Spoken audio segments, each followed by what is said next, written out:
Welcome, ladies and gentlemen, to episode 2 of the Kayfabe Soup podcast. I am your host, Ground Reducer Jr. Today, I am being joined by Argyle, Intern, and PBR. Ladies and jobbers, this is your captain speaking, Argyle here, founder of this here Kayfabe Soup ship.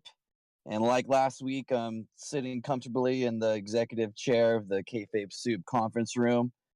But now I've got some new office decor, and have my new Kayfabe Soup Tag Team Championship title framed up in my office from our predictions game. But I digress. PBR, intern, GRJ, how you doing? Very good. Oh, How I'm you doing? I'm pretty good, as I am co-tag team champion of the world. And while I may not be a champion of anything, I am the X that always pins the Y champion. That was good. That's pretty good. I like that. All Thank right. you. I figure I say that enough. It might as well be a catchphrase. Yeah. All right. So today, first of all, our one of our admins from that was on the first episode last week, Habes, is currently sick, so he will not be joining us today. But that's why we Jobber. brought in. That's why we brought in PBR and intern. We're gonna talk about FastLane, how that turned out on Raw and Smackdown, and honestly, who's better than PBR and intern? These guys write about every episode every week. So let's. You're get into the goddamn right first- we do. Sometimes I Let's take get- way too many words just to say this sucked. All right, let's get into the first match. It was the New Day versus Nakamura and Rusev. Well, that was certainly a match. That's pretty much the biggest notes I have about the match itself.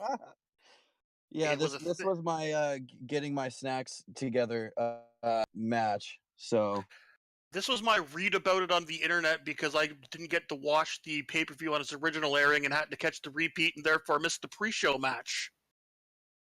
For Pretty me, much, this yeah, was same. I was getting the predictions game together. I was getting the match card together. So this match was on, and I was watching it, but I was doing a whole lot of other stuff, and I didn't really see what all happened. I know New Day won, and that's great because of course they did, because why would Nakamura and Rusev win a match? Oh, in and more importantly, 2019? Rusev took the right? pin because why wouldn't he? Exactly. So, I think this match did what it was supposed to do. And, Bleacher Report said that it was like a B+. So I'm like, this is probably a good enough match. I didn't see it because I was doing other stuff, but cool. All right, and pretty much that's it on that one. We will talk about what happened with these four gentlemen a little bit later when we get to the pretty much the Kofi beatdown that happened on SmackDown. But we'll talk about that then. Next match we have is the Usos versus Shane McMahon and The Miz. yeah, I'll go here. Because this was actually one of my favorite matches on the card. If not my favorite. I was super into this match. Miz came out super hot. I like how they introduced him as Cleveland's own son. I believe they did on his introduction. He came out. I think Shane started the match, and I think he actually did a good job of not embarrassing himself to start this match. He came out pretty good. I don't know if anybody here knows this, but I'm a diehard and devout Baltimore Ravens fan. So I have my my feelings on the Cleveland Browns and what's going on there right now. But I will say that the new Miz shirts that they had out for that, I think it was Cleveland is awesome, and the Cleveland Browns colors and whatnot. I thought they actually looked pretty cool, and I was kind of jealous. It's like, dang, those are pretty cool. But no, this match had a lot of action. Like I said, Shane Shane did a good job of not embarrassing himself. And man, that heel turn was intense. Shane was fired up. I don't think, at least as far as that turn, that Miz's dad did them any favors. In his reaction, he would look kind of stoic and just not really knowing how to perform under that. So I don't think he did them any favors. But everyone else, Shane and Miz, man, they worked their tail off for that turn at the end. But match wise, there was a lot of action. This was one of my favorites on the card. What I'd like to know is how are you going to discuss the match and not mention Shane countering an Uso splash with a coast-to-coast drop kick? Oh, that's true. That's true. That was a rad spot. I mean, I hate giving Shane McMahon credit on any level, that's kind of my gimmick now. But man, that was dope as hell. I tried, man. I actually to put over Shane a little bit. I thought he actually did. Oh yeah, he did pretty well in that match. And although, I mean, really for me, it was all about fired up white meat babyface The Miz, which is something I didn't realize I needed in my life so badly until it happened. Oh, I will get right behind you on that. So, Miz is such a phenomenal heel, but I mean, to have him be the babyface where he's just getting dastardly attacked by Shane in front of his own dad, I'm just like, my God, I find myself rooting for The Miz, which is amazing because, as a wrestling fan of these last however many years, like, The Miz is a heel. He's a bad guy. That's it. But man, in this moment, like I was all for it. Where I was just like, man, Shane's an asshole. Like I'm just all for The Miz right now. Well, I was already into Shane's an asshole. The best in the world. Well, it's true. He won a whole tournament all by himself, proving that. Tournament. He is the best in the world. Can I add real quick? Because I think I forgot to mention this earlier, but for FastLane, for all these matches, I actually gave my own rating for each match. Going along here, I tried not to do a star rating to rip off anybody in particular, but like a 1 through 10 rating I gave, and this one to me was an 8 out of 10. I thoroughly enjoyed this match. Yeah, I think that's actually I didn't think about these matches rating them, but that sounds like a pretty good rating to me. I think that's actually pretty fair. Like the match itself, I think it took a few minutes to get going. Like for a while there, it was just like, we just saw this a couple months ago at the Royal Rumble, and once they started to get to those high spots near the end, especially with like Shane going up for the coast to coast, and then whichever Uso it was. Getting up on the top rope, kind of challenging him like, oh, I dare you. I dare you. No, I dare you. I dare you. No, I dare you. I dare you. And they were going back and forth.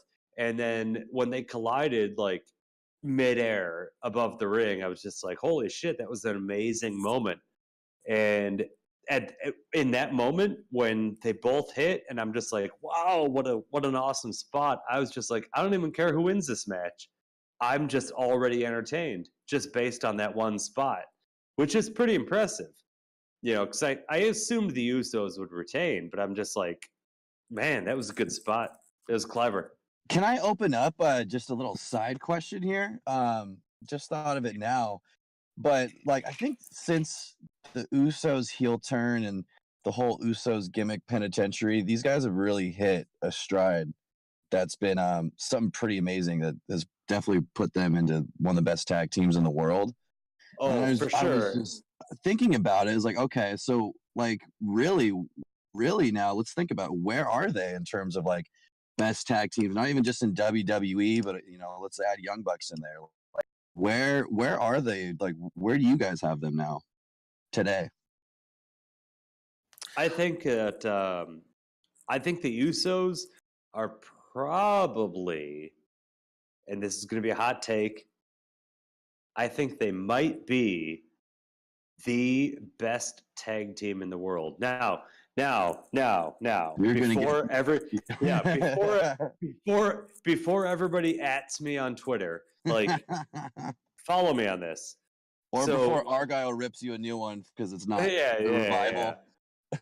Oh, I love the revival. Don't get me wrong. I love the revival. But the thing is, the revival, if they were to split them up all of a sudden, like just randomly, like Scott Dawson and Dash Wilder could, emphasis on the could, they could be decent singles competitors. Jimmy and Jay Uso, like they are a tag team. Individually, they won't do anything. Like they are a tag team. Jimmy Uso as a singles super kicks, but right. But so you take the Usos, right? Take the revival out. Let's put the Young Bucks in. I don't know. Like I've watched a whole bunch of the NJPW. Like I've watched plenty of their matches and Ring of Honor and all this other stuff. But I'm just like, I don't know. I think the Usos are the perfect explanation of what a tag team is in 2019. You know, like maybe the two of them individually aren't the best wrestlers, which I don't like saying because Jimmy and Jay are great wrestlers. Like I'm not trying to discount them, but Jimmy and Jay are great wrestlers, but they don't do all of the spots that all of the indie teams do, like with the Young Bucks and whatever. But I think the Usos are actually one of the better tag teams of this generation because they are a pure tag team. There's no doubt about it. Like they are a team. No matter what happens, they will be a team with that. forever. I can get with that. yeah. Okay, going forward, are we counting New Japan as indie? I wouldn't. We're gonna have to. Okay, we're because gonna have to we ask brought up that. Young Bucks and then we said indie, and I'm kind of like, I don't think New Japan is nowhere near indie here. Well, I Oh, mean, they're not New Japan, they're New AEW. Japan. New Japan now they and Ring of are, Honor but- aren't indies. But No, they're You're gonna have to ask. I just Randy threw it Orton out there. His I don't know. take Okay, on what's so indie. going back to best tag team in the world, where do I place them? Top 5, definitely. Top 3, I don't know. Because yes, you have the Young Bucks. I'm a huge Los Ignorables fan, so Evo Sanada, and then you have the Lucha Bros. You have Pentagon Junior, and you have Phoenix, who are really freaking good. They have been. I feel like they have that connection that you were talking about that the Usos have, but they also have that singles action that like could pretty much make them stars, you know?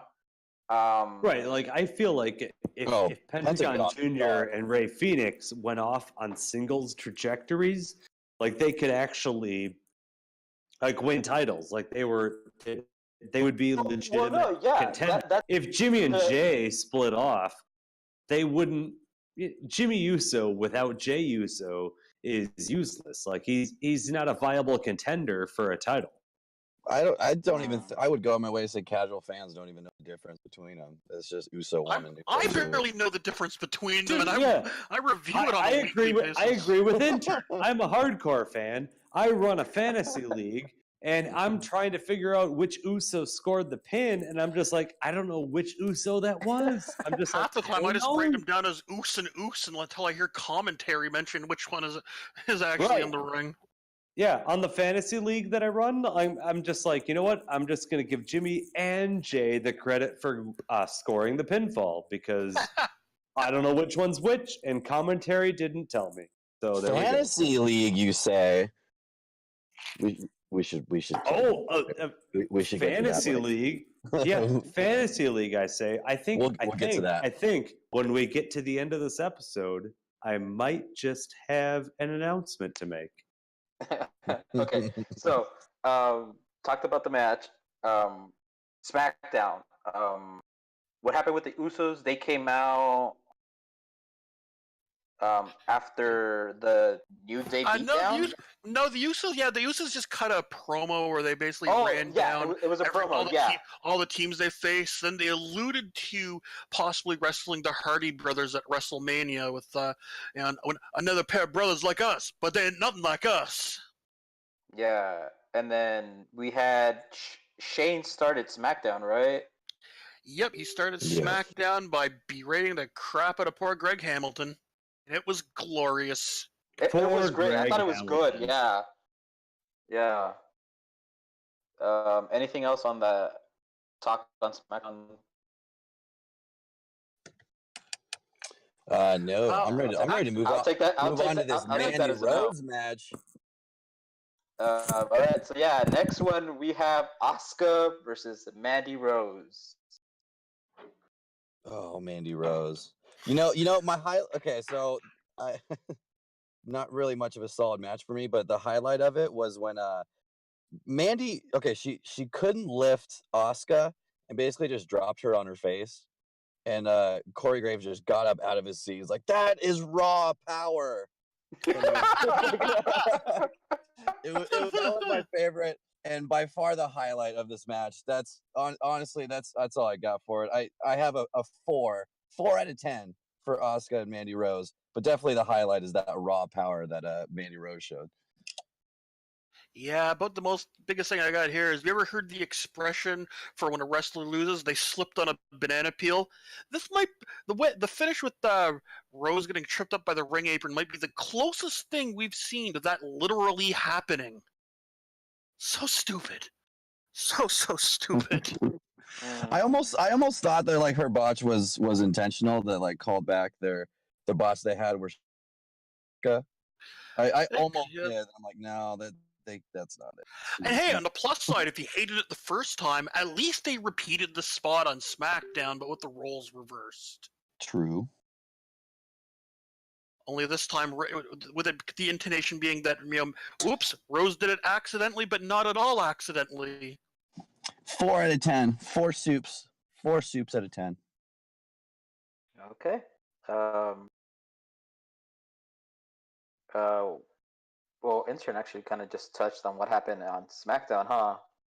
Yeah, because it was even more minor than this match that got a 4 out of 10 somehow. So I figured, the crap, just pull the Band-Aid off, get it on out there.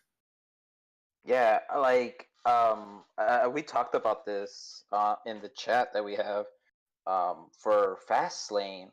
I felt like the women matches were not great. That's because they were barely matches. Yeah, they were just so disappointing, and because they've been doing so well, and just FastLane kind of dropped the ball. That's about it. Next, we have, oh my god, we have the Kofi beatdown by The Bar. So with this, we started with a backstage segment, and pretty much Vince tells Kofi, "Go out, your match is next." Kofi goes out thinking it's for the title, and then while he's out there, popped, ready to go, they announce that it's not, and then he gets his butt whooped by Cesaro and oh my god, I'm totally blanking. Sheamus. Oh my god, I blinked. You know what I was getting like this some kind of vibe from was do you remember a couple years back? I think it was like the Roman Reigns Mania build. I think it was at Royal Rumble they did this, or they added to it. But remember they had like this like international European stable of like Rusev, Rio. What do they call that? League of Nations. Yeah. I tried to try to forget that, but it fails. Yeah. Well, like there's the thought went in my head that like Vince, like maybe he still thinks that this is an actual stable still. Like no one told him that they just stopped that.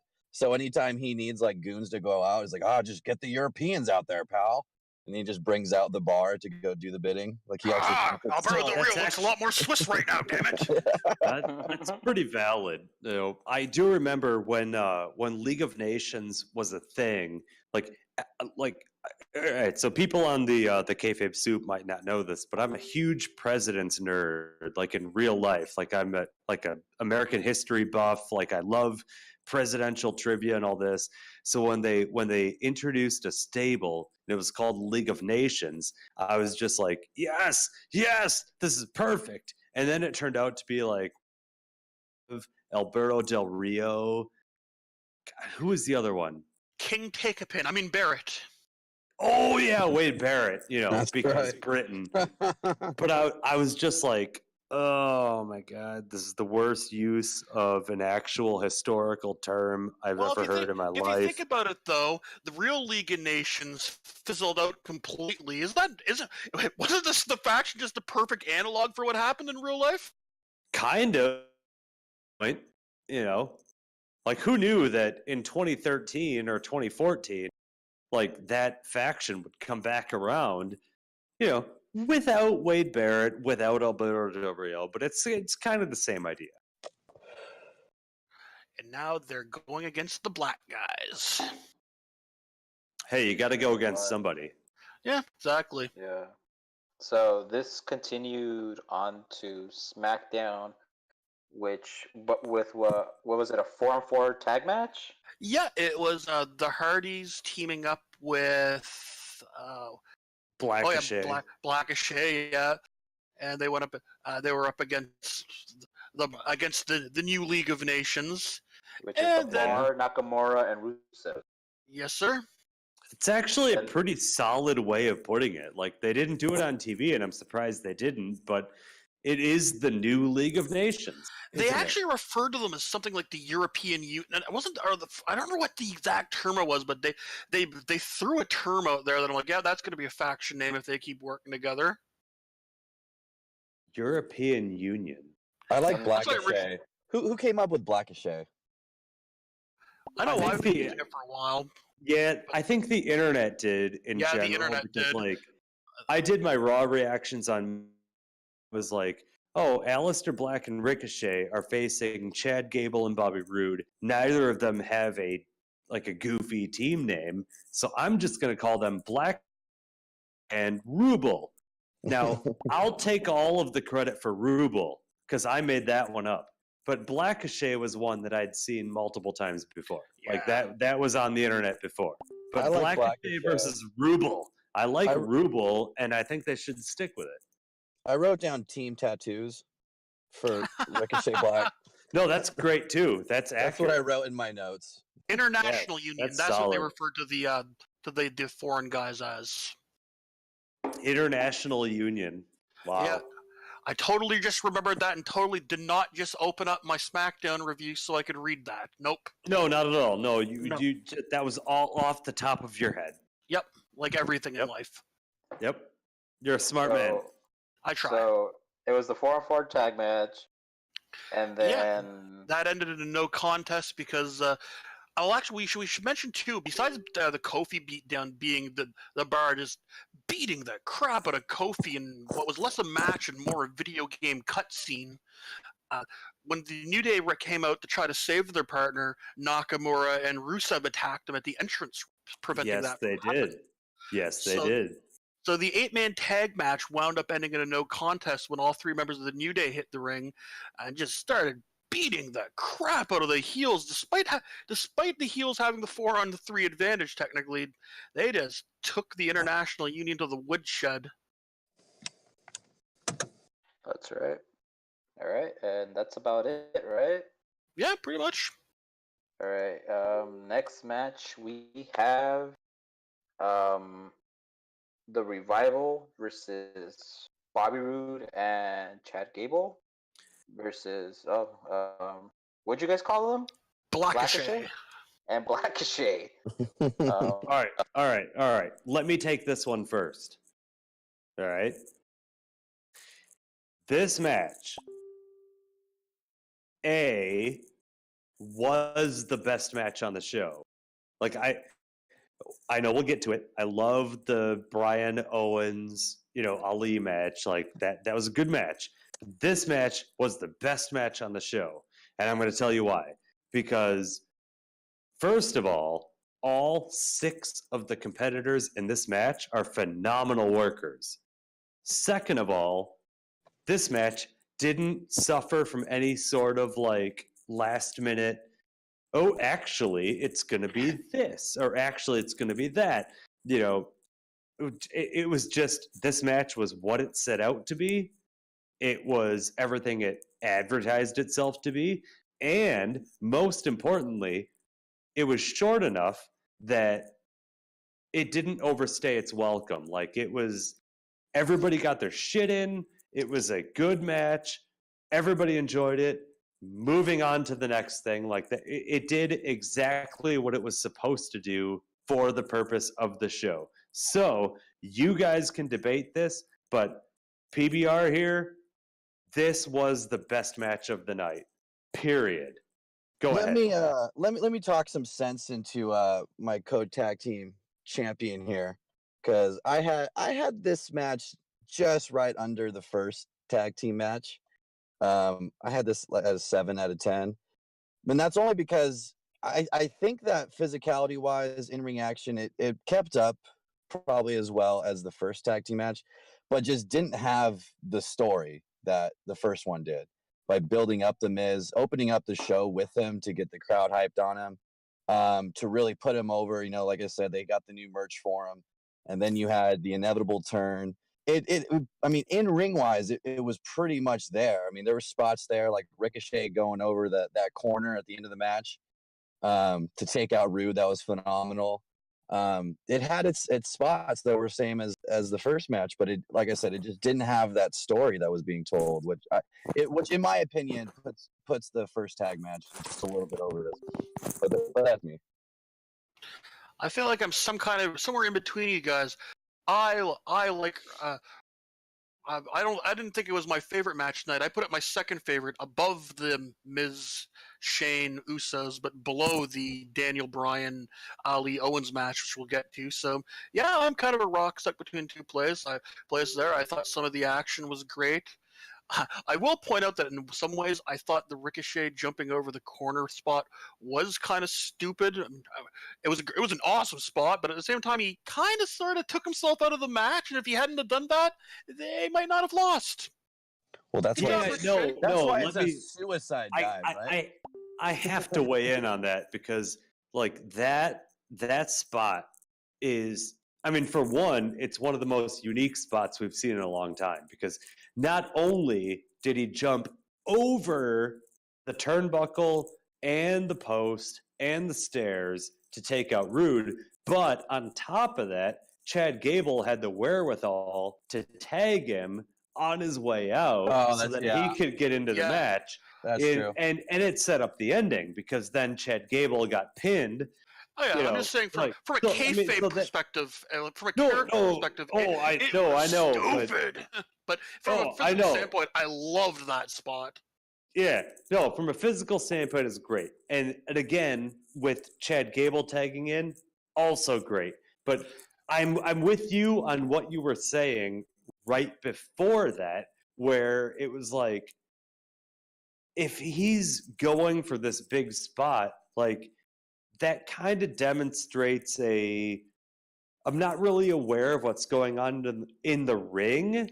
It's almost like he's not a tag team guy or something. Right. Like, he's trying to do a big spot instead of win the match. And it's like, realistically, like as a wrestling fan, so I'm watching it, I love that spot. Cool, great, I love it. I marked out, it was an amazing spot, awesome. But also, as a wrestling fan, if you do shit in the match that implies that you're actually a professional wrestler trying to win a match, that spot doesn't do it for me. It's just like, no, just try to pin your opponent. Yeah, forget going over the corner turnbuckle. Forget trying to take somebody out outside the ring. Like, you're in the match. Just pin the guy who's in the ring. And that was the only downside to that. Yeah, I agree. I'm enough of a nitpicky curmudgeon that it doesn't bother me on a cornet level where I'm screaming and swearing in a Mickey Mouse voice, but it's enough to make He's me. a heel. It's enough to at least make me make snide comments about it on a podcast. Yeah, I think he took the term suicide dive just literally and just took himself out. Oh, for sure. And just Like you don't come back from that. Like he went over the turnbuckle and the post. He's just gone. He's dead. You know what? I gotta say this before we move on. But okay, so they lost. Ricochet committed suicide. He was out. After the match, Team Tattoos, Black Shade, they lost the match. They lost their opportunity to win. I believe after the match they came in for a beatdown, right? They cleared the ring. And these guys were there smiling as if they just won the match or something. Yeah, it's like when Lex Luger beat Yokozuna by countout and then celebrated in the ring with streamers and everything like he won the title. It's like, right? Lex? Yeah, he won the countout. Yeah. Yeah, they were. No, you're not the new champion. And celebrating like they just lost. Like, they cleared the ring, but they should be upset and frustrated. Actually, that's a really good analogy because it was the exact same thing. It's like these guys are celebrating like, oh, they just cleared the ring of the heels. But the thing is, they're not the champions. Yeah. The heels left with the titles. So NXT guys must pose, pal. See, this is why the first tag match was better. Yeah. All right. By the way, actually, if you want to compare them, let's be real. Like the actual match itself, like forget the finish, forget the storyline heading in, forget everything else around the actual bell to bell. The tag match with Revival and Ruble and Blackachet was better than the Usos and McMiz, but the story that was told around was significantly better with Usos and McMiz. And I'll just say this, Miz turning on Shane turning on Miz was exactly what I wanted. Because the last thing I wanted was for Miz to be a heel going into WrestleMania. Because I'm like, oh, he's riding a babyface momentum. I needed Shane to turn on Miz. And when that happened, I marked out huge. So I reacted more to the opening match than the 6-man tag team match. But it had everything to do with the story outside of the ring, whereas the story inside of the ring was better with this Raw tag team match. That's all I'm saying. PBR, I see what you've done here. And you know what? It may have been better, but that's because the Revival was in it. And yeah, but Shane McMahon wasn't in it, so there's that. You're not going to get me to argue out that the Revival had a match of the night. So we'll leave it there. All right. Raw tag. That's it. We are moving on to the United States Championship. Oh man! Right here we had. Actually, this match wasn't even supposed to be on the card, right? No, not at all. What was it? It was supposed to be Rey Mysterio against Andrade, last name redacted. That's good.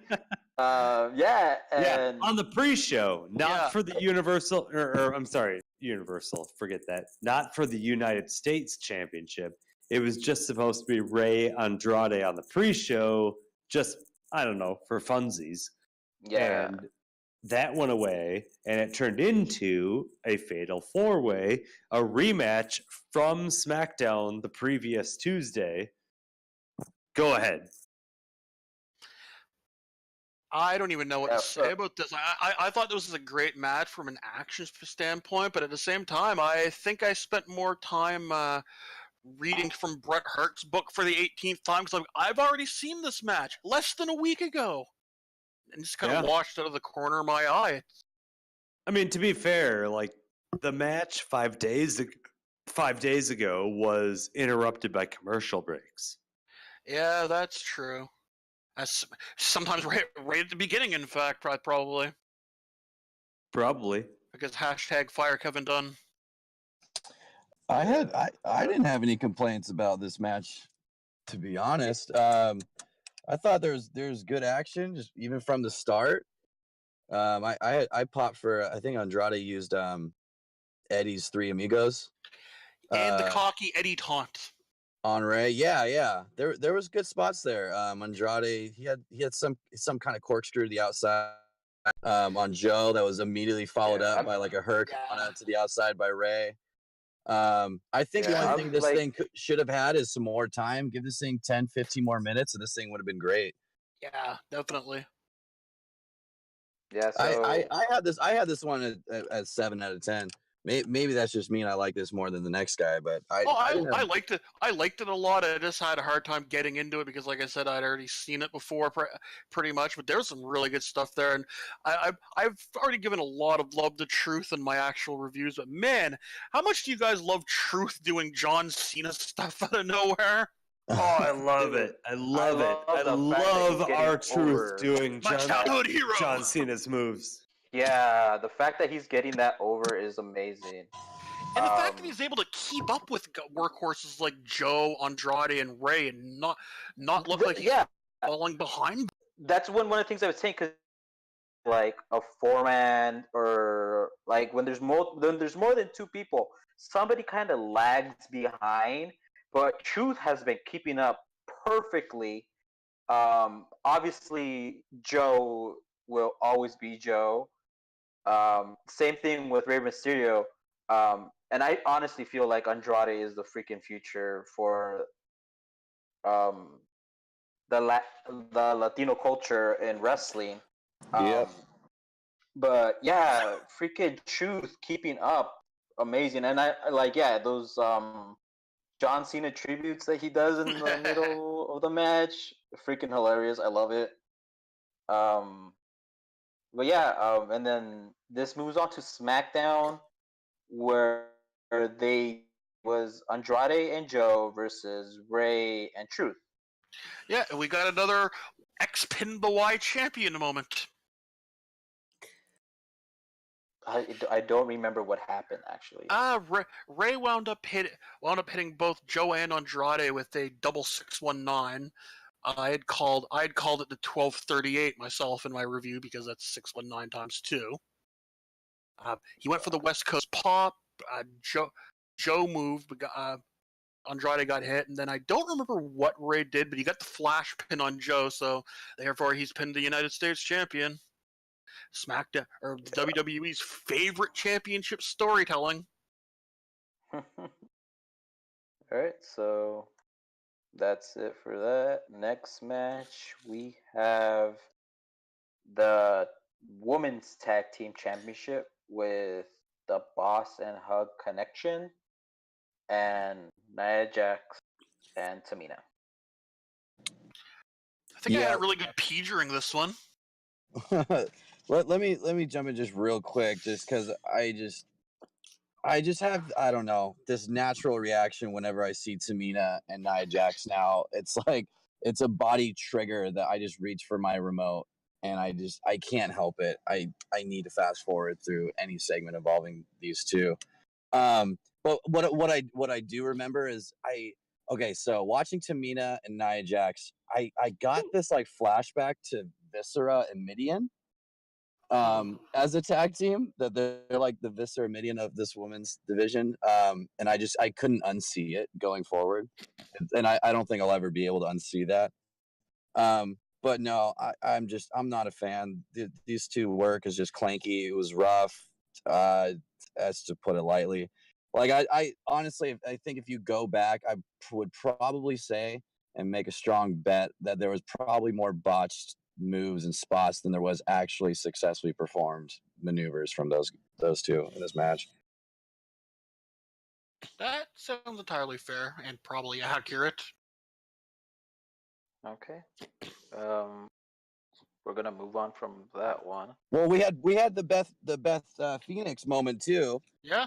right afterwards, and I don't know if you guys remember, but man, Beth Phoenix, I was entirely concerned about her cell phone, and that was about all. That was about all the emotion that I put into that. I think she got pulverized and ran over by Nia Jax on the outside by the announce table, and her phone just fell out of her pocket. And like, I mean, I should just be in concern for her well being, but all I was thinking about was, man, I hope she gets her phone.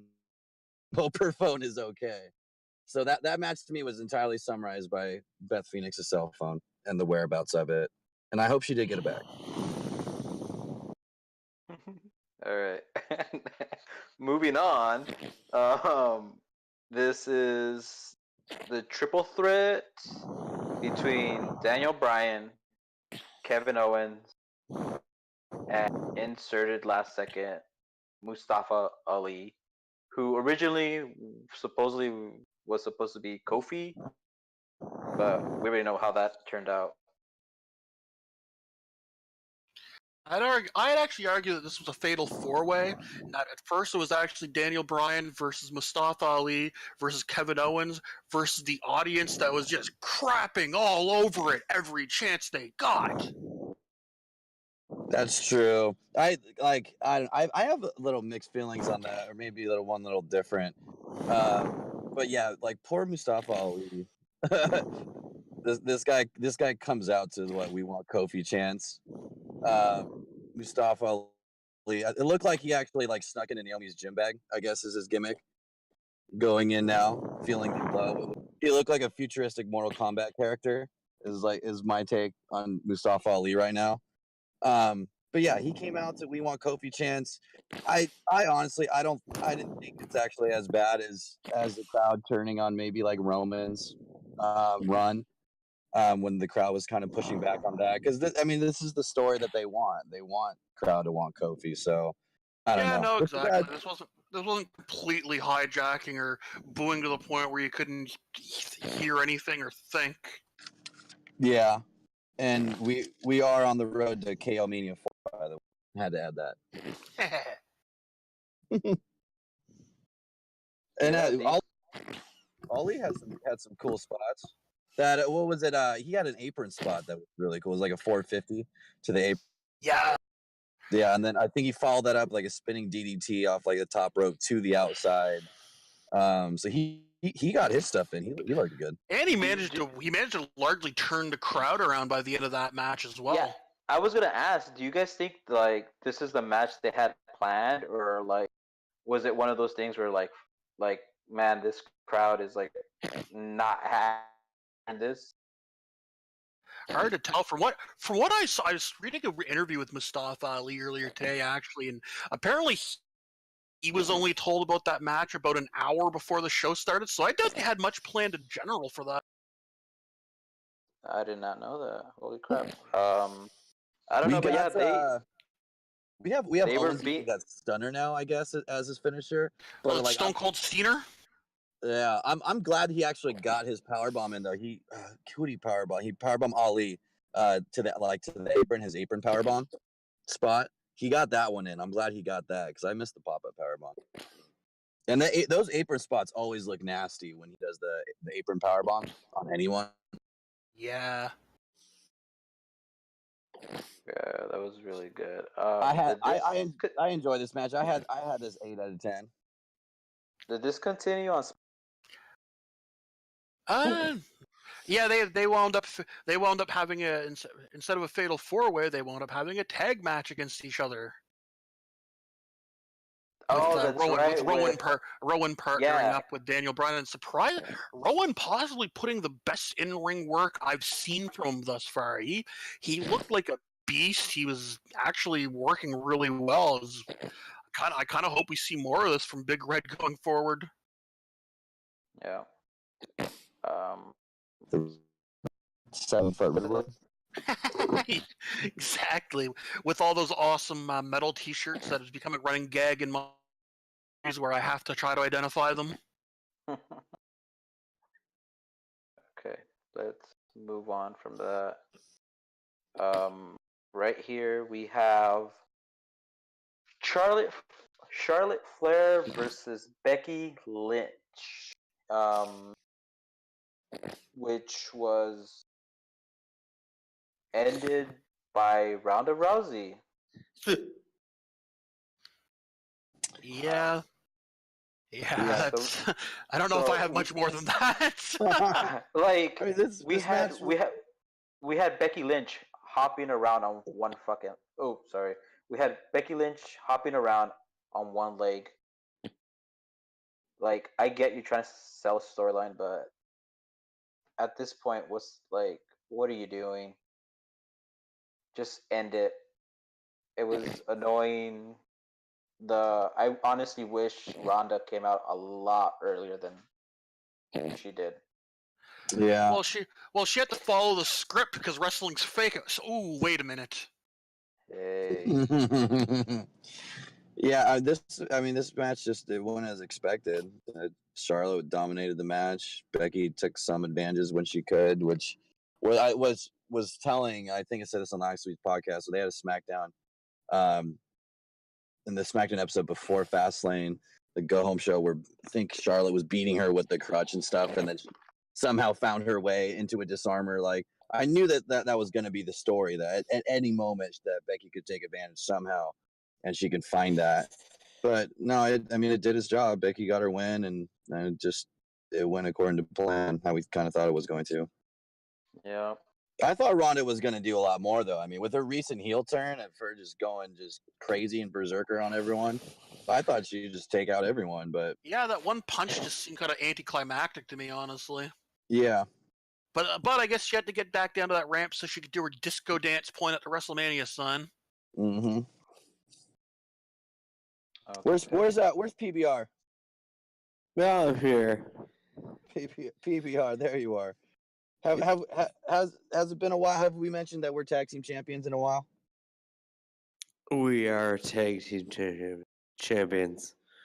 That's right. I will continue to plug that. Yep. Alright, so now that the tag champs are quiet, we will move on to the main event of the match. We had the Shield versus Baron Corbin, Elias, and Drew McIntyre. It was actually Corbin Lashley McIntyre. What? Yeah, Elias jobbed to a random RKO out of nowhere. Elias was very much involved in this pay-per-view. I think he had 3 segments or so. He did. That's right. Okay, somebody sent me the wrong picture here. It's McCorbley, right? That's what we called them. Yeah. Yes. Who came up with that? McCorbley. That was me. McCorbley. Chalk up another W to PBR. Yep.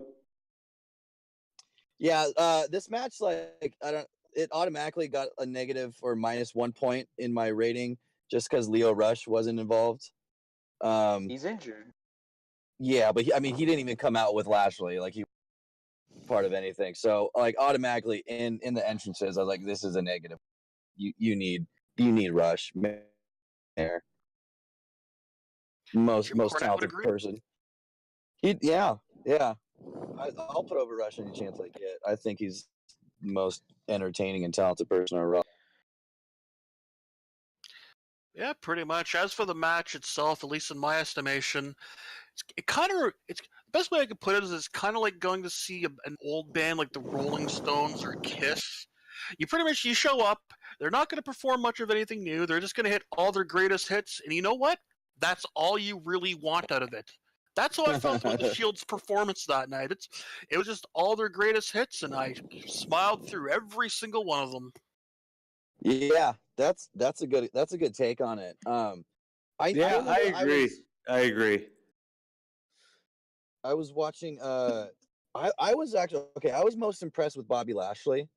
I thought, and I was paying attention to him probably more than anyone here, just because I saw how intense he was. he came out like he wanted to put on a really good show and to work on his character. Like the effort was there, and it was more of an effort than I've seen from him since probably coming to the WWE in this run here. He actually looked like, just from his character work, physicality, his facials, he, in my opinion, he looked head and shoulders above, like better than anyone else in that match. He looked like he was the alpha main event pro wrestler. Yeah, it definitely had more shades of the TNA incarnation of Lashley that, made everyone super hyped when he showed up in the WWE, and then that got killed pretty quickly. But yeah, really quickly.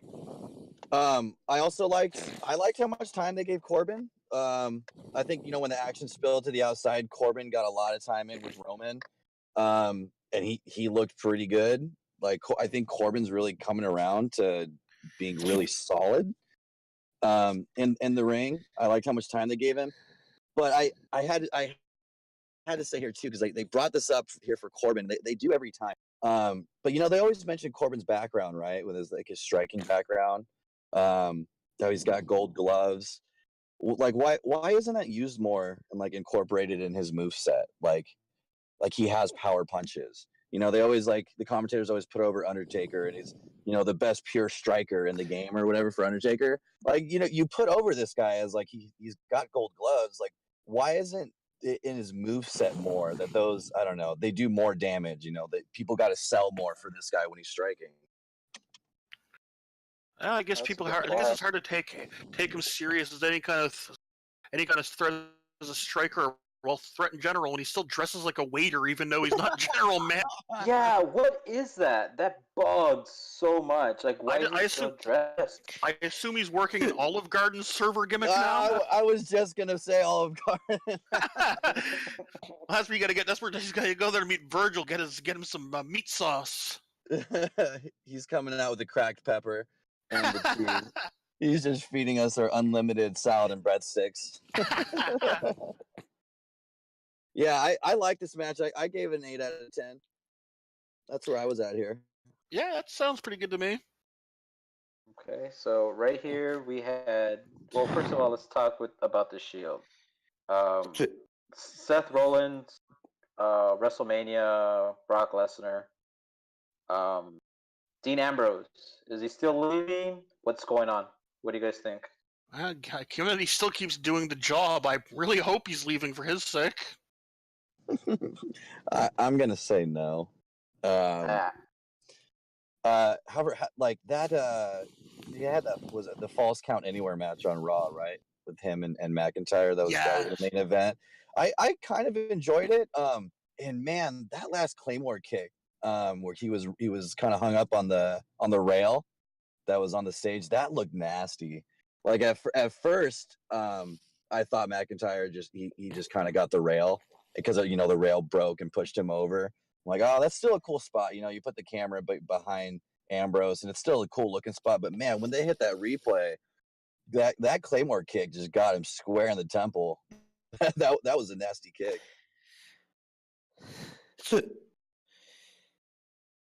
Yeah, no, that was. Oh, I'm glad we brought that match up, because man, how great is it that someone finally remembered that Drew McIntyre's this monster made of muscle and rage and possibly literal murder, and actually decided to book him that way again for a change. Yeah, I mean they're heating him up for something Mania wise. Yeah, to job the Roman. Yeah, exactly. Speaking of Roman, if Ambrose doesn't have a match, or he's not too much, we can see that heel turn finally in that match. No, maybe Roman actually doesn't beat McIntyre. Nah, man, Dean still got to wrestle Nia. Remember? Oh yeah, right. Oh my god, I hope. Send him out of the WWE with a concussion, I guess. Nah, I don't feel that Dean's leaving. They incorporated him way too much into the I don't storylines. Yeah, and if he were leaving, all of these losses would just be like 2-minute squashes, like that first loss to EC3. He wouldn't have had this fairly long quite awesome competitive match with McIntyre this week. Like, did he lose against EC3? He lost once in like 2 minutes to roll up, and then beat him the next week in 50-50 booking. My goodness. So, and then EC3 just lost to Prince Pretty, right? Prince Pretty. Yep. Yeah, that's right. Yeah. What was that about? I do love his response online where he's all like, I think he said, I love how losing to me in the main event is probably like the worst thing possible. Yeah. But yeah, so that was pretty much the pay-per-view. Pay-per-view, and then we talked. All right, FastLane in the books. Yeah. Should we get to some pluggables? Yeah. Let's start off with that fantasy league. Yeah. Sir PBR. Mr. PBR. Mr. PB. That's Mr. me. PBR. I'm still here. It's time for pluggables. Goods and services and products. What do we got for our fantasy league? Oh man.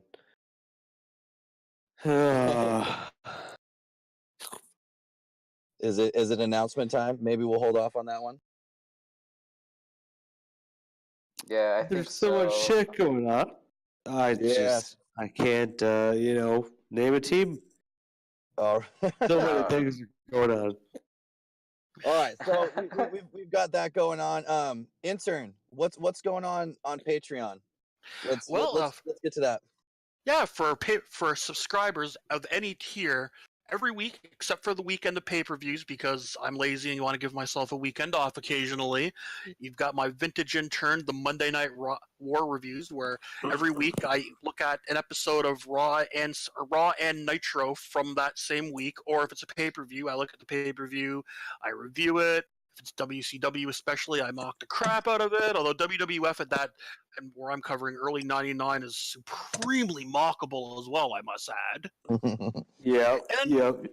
And then as a sweet added bonus for everyone, even if you are not a patron, right now we are in the midst of what I've dubbed 34 years of WrestleMania, with the word main, MAIN, because I cover the main events and I'm the most clever person alive. Ha ha ha. Yep. Every day we drop a new review. PBR takes or jerks the curtain, where he covers the opening match of each Mania in order, gives his observations, and then I take on the main event. Believe it or not, despite all my jokes about being lazy, which are really only half jokes, I actually do a fair amount of work in this. I research the backstories just so I can make sure I get as much information on it as possible. I actually delve a lot more long form into reviewing the match than I normally would, and try to really set up and match more, and of course still sprinkle in my usual dose of intern horrible jokes that a couple of you probably enjoy, sorta. All right. But I will say, I have intervened to add all of the great pictures and GIFs and all the aesthetics, bolding, underline, all this other stuff. This would not look I've as been slick adding as PBR all on of the that wall. to these articles, and you know what? I definitely think PBR deserves a little bit of a tip of the cap. I want you to give yourself that. Yeah, I figured I wanted you to give yourself that credit because you deserve it. I give myself credit, right? Well, I wasn't going to change the title. They're still vintage intern articles. But I'm just saying. These would not. Let's not sell me short. These would not be anywhere near what they are without the hard work that PBR put into it. That's for sure. Perfect. That's exactly what it should be. Both of these guys put in ridiculous hours, and there's so much great content that these guys are putting out and over on our Patreon. So if you guys are unfamiliar, we've got a Patreon up. This is where we're bringing a lot of stuff in. within the next couple months. We're moving a lot of things over there. For those of you guys listening that aren't smartened up for our game, that just kind of stumbled upon this for a FastLane review and reaction to our Facebook page, Kayfabe Soup does a predictions game that we do every WWE pay-per-view. That is going to be moved over to our Patreon. So if you guys haven't been playing, now's the time to get over there while the game's still up there for our free version of it. Usually our game goes up the Thursday before each WWE pay-per-view. So if you guys are new, scope our page, peep that. We've got the rules up there. Super easy. Fill out a jot form. Pick the winners of each match. If you guys think it's going to win, we'll set you up head-to-head in a one-on-one match. And we run the results. Well, we got playing each game now, like up to 60 plus. 60 seems to be our does it not right? 50 to 60. 50 to 60. Yeah. Yeah, it depends on the pay-per-view. Like, I think FastLane probably did less than 60 because it's FastLane. Who really cares? But You're right. For pay-per-view that's well built up and people are invested in, over 60 is not exactly unheard of. That's for sure. So this is season 3 of that game, and this is wrapping up. We've got only 2 more games left of season 3. Takeover and then Wrestle. Yes, sir. So expect some cool stuff for that game. I think we're all working on something cool, probably prize-wise, for our WrestleMania game. I know we want to do something to kind of hook up our patrons. So this is the chance. I know that technically season 4 for the predictions game and it's going to be starting on the Patreon after WrestleMania, but get in on it. We've already have early memberships, and if you're one of those guys, one of those patrons that's on it now, thank you so much. We really appreciate your guys' support, and for the rest of you jobbers, I don't know why you're not yet. But get over there. We've got cool content. This is the time right now. Get over that Patreon, sign up. It's only $2, $5 tiers we have for the game. And yeah, there's some really cool stuff that we got going on here. Especially too, just starting this podcast. This is episode 2 now. And hopefully we're going to be keeping this up as a weekly thing. So if you're just checking this episode out, wherever, like, this is going to go on YouTube first, right? Yeah. So about that, we YouTube. We are also on Anchor. We are on Apple Podcasts. We are on Spotify. We are on Overcast, Pocket Cast, and Stitcher. If there is any other place that any of you out there listen to that would want to upload it, let me know or let us know, and we'll try our hardest to get it out there. On top of that, obviously our home base is Facebook. That's where Kayfabe Soup started. We also have an Instagram, Twitter, or Reddit. Just type in Kayfabe Soup, we'll pop right up. And we have our Pro Wrestling T-shirt store that we have. We have 2 shirts up. Kind of hoping soon we'll get another T-shirt design up, or maybe just a different color. We're I think we're working on a couple more. As of right now, we've got room to make 2 more designs, and that's something else that we're probably going to be working on here, working into WrestleMania and the finale of season 3 for our game. So yeah, those will be in the works. We'll announce those when they come out. But yeah, we'll have some new designs out soon. But yeah, we're on all those platforms now for podcasting. If you guys are listening to this on YouTube, hit that subscribe. Because like I said, we're going to try to make this a weekly thing. So if you guys enjoyed it, then hit that subscribe so you guys will get that notification when we go up. Okay. Did I mention that we're tag team champions?